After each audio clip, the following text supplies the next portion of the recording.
Magandang araw po sa ating lahat. Ngayon po ay nakapaloob tayo sa unang linggo ng Advento. Ang paggunita, pag-alaala at paghahanda ang ilan sa mga temang binabanggit sa atin ng panahong ito ng Advento.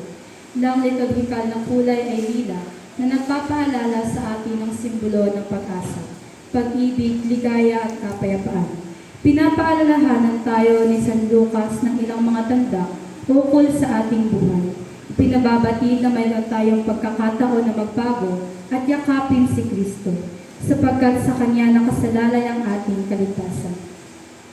Atin din pong isama sa ating mga panalangin ang nagdiriwang at magdiriwang ng kanilang kaarawan na sina Rica May Saludes, Jovic Aranilla, Yolanda Perlas, Stephanie Sevilla, Maricon Ricania, Anjanette Ricania, Elijah Kate Sales, Angelo Sales, Althea Nicole Del Mundo, Giancarlo Ladera at Flora Del Pinar.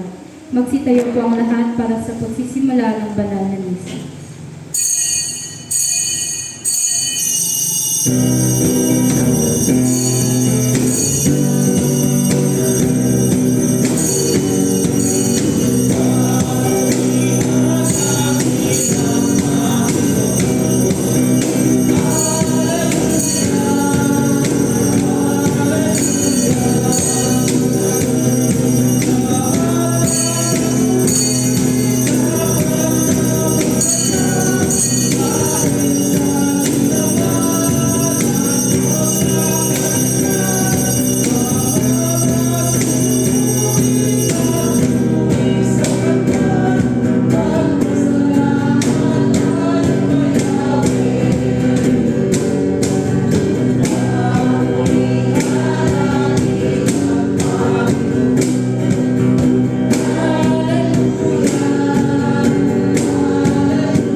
Magandang hapon po sa ating lahat mga kapatid.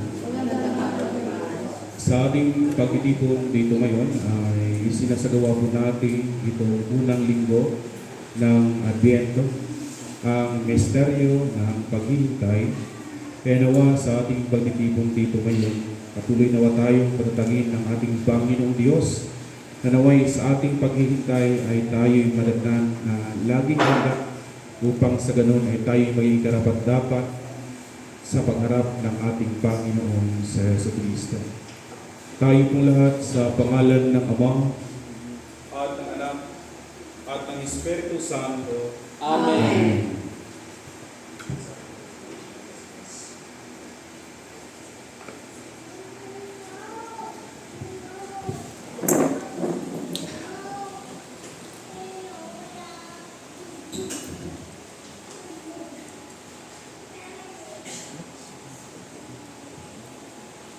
Ang Panginoon ay sumainyo. At sumainyo. Tayo po'y manalangin. Namatay ka, Panginoon, para sa kaligtasan ng sanlibutan. Ngunit ang bukal ng buhay ay patuloy pa rin dumadaloy sa amin buhat sa kaglilirang sinibat. Pagkalooban mo ng awa ang aming bansa at paahawin mo kami sa mga suliraning aming kinasusulungan. Basbasan mo, O Panginoon, ang kurunang ito ng Advento na siyang sagisag ng aming mga saloobin at ng aming pag-asa. Nasa likod ng pusikit na kadiliman ay may isang mumunting liwanag na unti-unting magniningning at tatanglaw sa aming landas. Ikaw ang liwanag na iyon na dati naming kapiling. Liwanagan mo ang puso at isipan ng bawat isa at akalin mo kaming lahat sa buhay na di magmamaliw magpakailanman. Amen. Amen.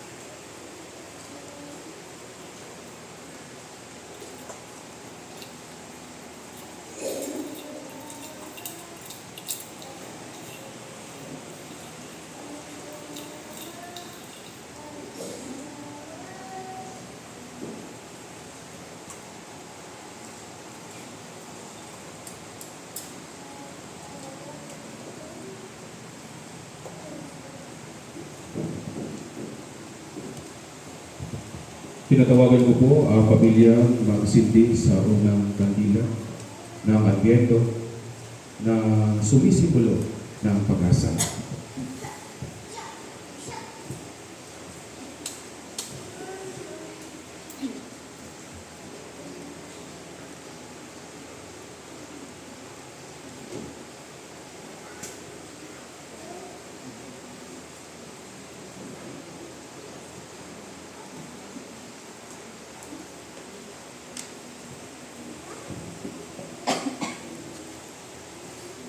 Sa loob ng libu-libong taon, hinintay ng iyong bayan ang iyong pagdating.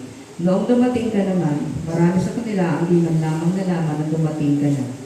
Sa pagdiriwang namin ng iyong unang pagdating, pagkalooban mo kami ng biyayang makilala ka rin namin sa iyong ikalawang pagdating.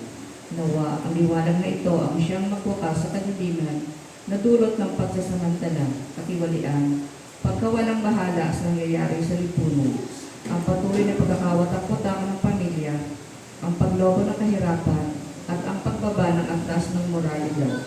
Ito ang aming samot hilin sa iyo. Ikaw na nabubuhay at naghahari, magpasawalang hanggan. Amen.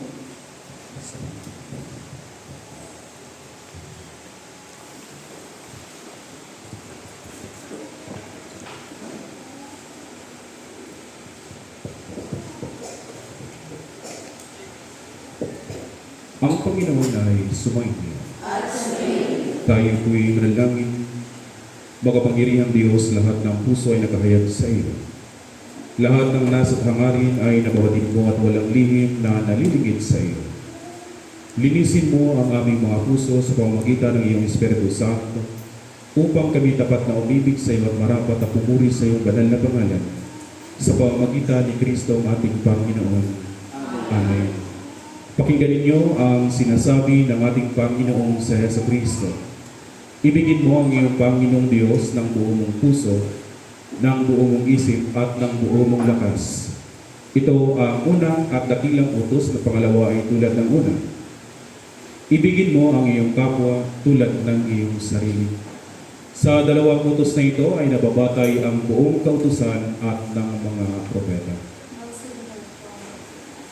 Sabay-sabay po nating pagsisihan ng ating mga pagkakasala sa Diyos at sa ating kapwa.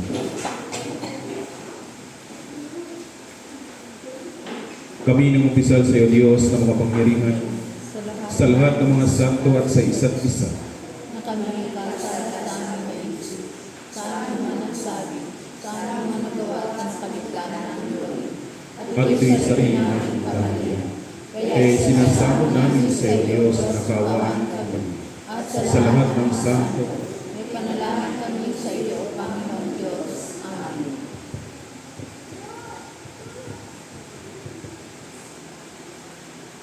kaawaan kayo ng makapangyarihang Diyos, patawarin kayo ng inyong mga kasalanan, at patnubayan kayo sa buhay na walang hanggan.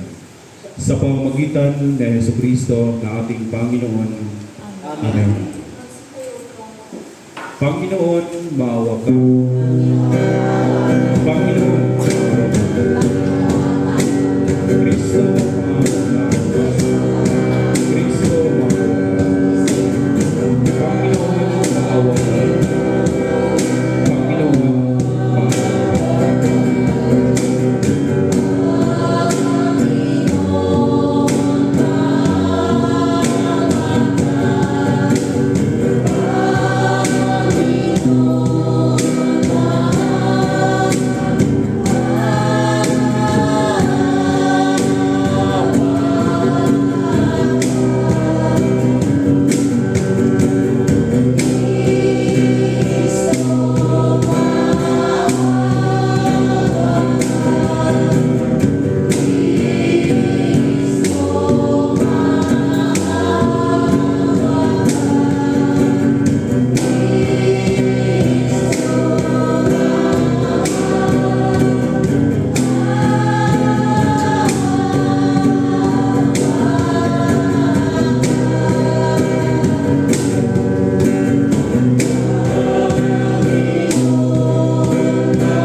Tayo'y manalangin. Mapaglingap namin na makalangit naman. Patuloy mo po kaming alalayan sa pagtahak sa tamang daan hanggang sa muling pagbabalik ng aming Panginoong si Hesu Kristo, upang sa Kanyang pagbibigay katuparan sa kaganapan ng iyong kaharian ay maganap din ang aming kaligtasan. Sa pamamagitan ng iyong anak na si Hesu Kristo ang aming Panginoon, na nabubuhay at naghaharing kasama mo at ng Espiritu Santo, iisang Diyos ngayon at magpakailanman.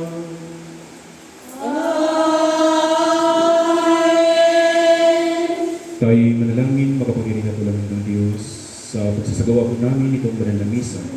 Kami po'y nagpapasalamat sa walang humpay na biyayang ipinagkaloob mo sa amin, lalo na sa biyaya ng buhay.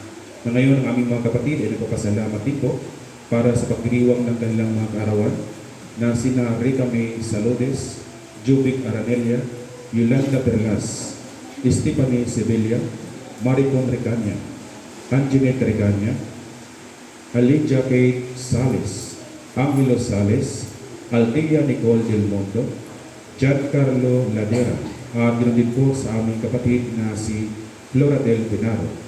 Nanawa o Diyos, patuloy mo nawa silang pagkalooban ng marami panawang kaarawan sa kanilang buhay. At naway ang buhay na patuloy na ipinagkaloob mo sa kanila, ito naway gamitin nila sa kanilang paglilingkod sa iyong pangalan. At ang lahat ng ito ay sumagitan ni Hesus Kristo ang ating Panginoon. Amen. Tayo'y manalangin, o Diyos na puno ng awa, kami din po'y nagsusumamo sa iyo, na naway tulungan, pagalingin mo ang aming mga kapatid na may karamdaman.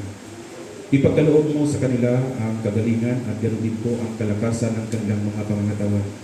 Lalong-lalo na sa aming mga kapatid na may sakit, kina Maylene Villavicencio, Ruthie Salodes, Narcisa Preyas, Father Edwin Lontok, at ganoon din po sa aming kapatid na si Monsignor Roberto Reguilio. At ang lahat ng ito ay sa pamagitan ni Hesus Kristo ating Panginoon. Amen. Amen. Tayo'y manalangin, makapangyarihan at walang hanggang Diyos. Amin din po pinapasalamatan, lalo na ang sponsor sa misang ito, ang First Sunday Mass sponsor. Nanawa o Diyos, patuloy mong pagkalooban, nawa sila ng isang masaganang pamumuhay. Padaluyin mo sa kanila ang iyong biyaya upang sa ganon sa pamamagitan nila ay maihayag ang iyong kadakilaan. At ang lahat ng ito ay sa pamamagitan ni Hesus Kristo ang aming Panginoon. Amen. Amen. Magsiupo po ang lahat para sa mga pagbasa. Binibigyang linaw sa unang pagbasa ang ukol sa Mesiyas na siyang paririto sa sanlibutan, at ito'y buhat sa lipi ng hari si David. Si Jesus ang siyang propesiyang binabanggit na siyang magbibigay katarungan at magpapalaganap ng kapayapaan sa sanlibutan. Atin pong pakinggan ang unang pagbasa.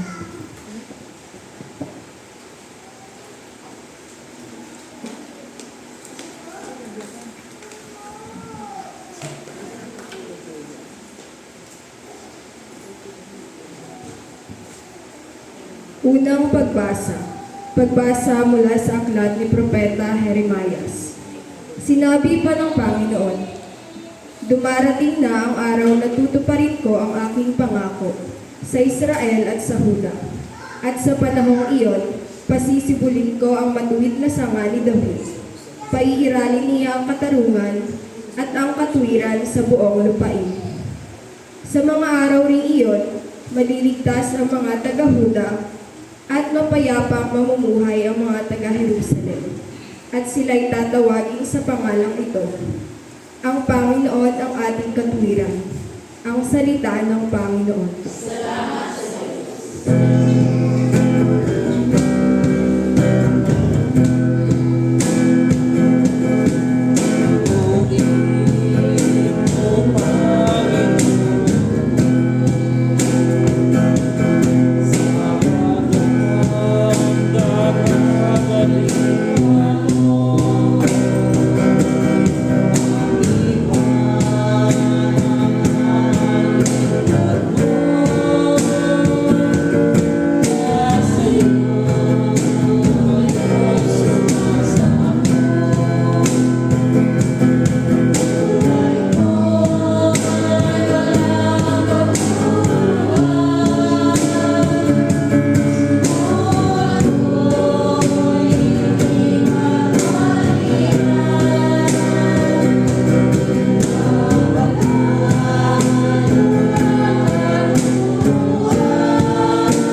Tesalonica na mapanatili ang pag-ibig sa bawat isa bilang pagpapakita ng tunay na pagsunod. At sa gitna ng pagsubok, palakasin ang pananampalataya ng bawat isa. Atin pong pakinggan ang ikalawang pagbasa.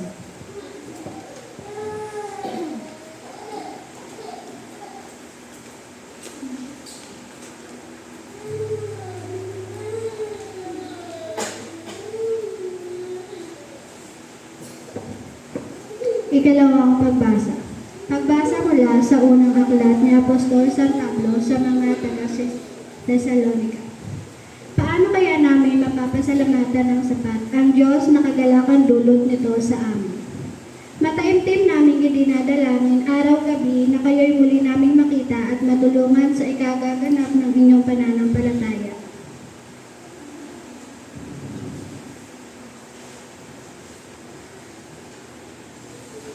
Loob inawa ng ating Diyos at Ama at ang ating Panginoong Hesus na makapunta kami riyan.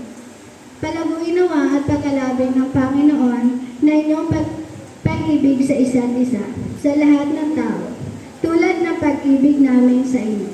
Kung ito ang mangyayari, palalakasin niya ang loob. Sa gayon, kayo'y mananatiling banal at walang kapintasan. Sa harapan ng ating Diyos at Ama hanggang sa muling pagdating ng Panginoong Hesus, kasama ang mga hinirang niya. Pabasa mula sa Panginoon. Pabasa mula ang salita ng Panginoon.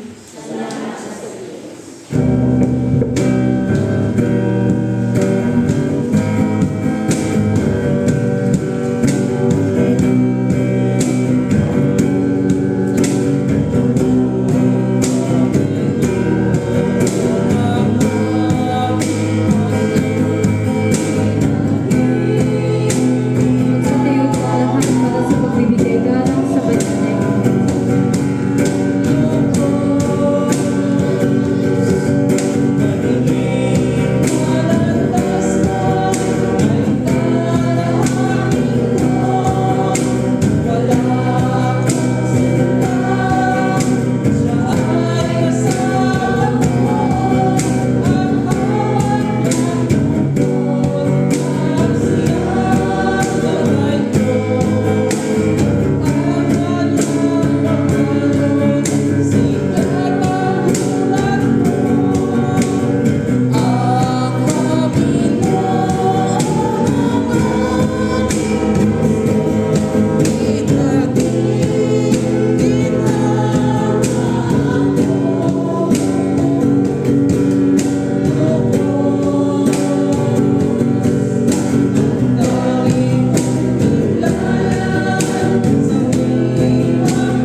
Ang Panginoon ay sumainyo.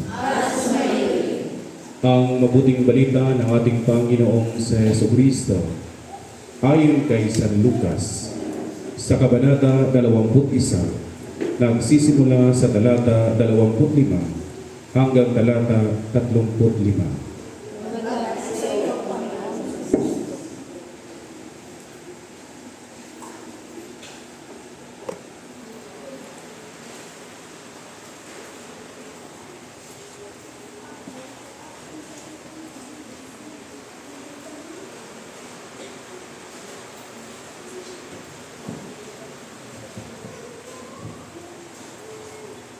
Magkaroon ng mga tanda sa araw, sa buwan, at sa mga bituin. Sa lupa, ang mga bansa ay masisindak at malilito dahil sa ugong at mga daluyo ng dagat. Ang mga tao ay hinimatayin sa takot dahil sa pag-iisip sa mga sakunang darating sa sanlibutan. Sapagkat mayayanig at mawawala sa kanilang landas ang mga planeta at iba pang katulad nito na nasa kalawakan. Sa panahong iyon, ang anak ng tao ay makikita nilang dumarating na nasa alapaap. May dakilang kapangyarihan at malaking karangalan. Kapag nagsimula nang mangyari ang mga bagay na ito, maggalak kayo sapagkat malapit na ang pagliligtas sa inyo. At sinabi sa kanila ni Jesus ang isang talinhaga, tingnan ninyo ang puno ng igos at ang iba pang punong kahoy. Kapag nagdadahon na ito, alam ninyong malapit na ang tag-araw. Gayon din naman, kapag nakita ninyong nangyayari na ang mga ito, malalaman ninyong malapit nang maghari ang Diyos. Tandaan ninyo, magaganap ang lahat ng ito bago mamatay ang lahat ng taong nabubuhay sa ngayon. Mawawala ang langit at ang lupa, ngunit ang mga salita ko ay hindi magkakabula. Mag-ingat kayo na huwag magumon sa katakawan at paglalasing at mabuhos ang inyong isip sa mga intindihin sa buhay na ito. Baka abutan kayo ng araw na yaon na hindi handa, sapagkat darating iyon ng di inaasahan ng tao sa buong daigdig. Kaya't maging handa kayo sa lahat ng oras. Lagi ninyong idalangin na magkaroon kayo ng lakas upang makaligtas sa lahat ng mangyayari ito at makaharap sa anak ng tao. Mga kapatid, ang mabuting balita ng ating Panginoong sa Kristo